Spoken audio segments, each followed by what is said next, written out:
permitir.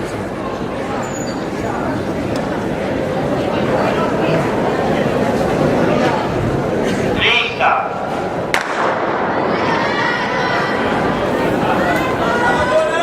Resultados de la prueba de 60 metros vallas combinadas.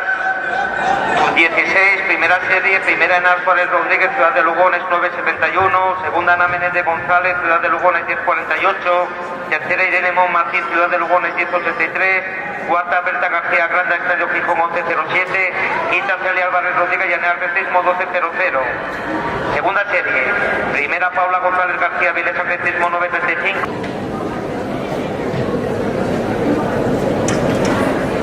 ¡Lista!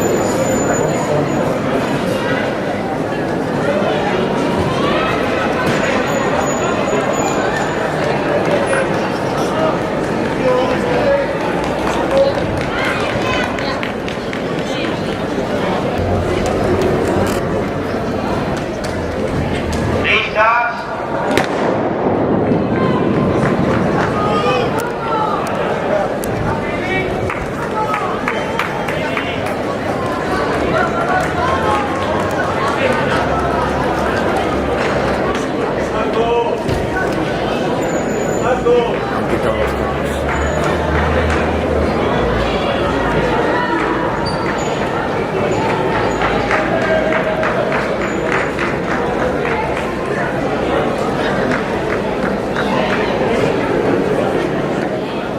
Y metieron a Perofóbico. Hay una gran diferencia de edades.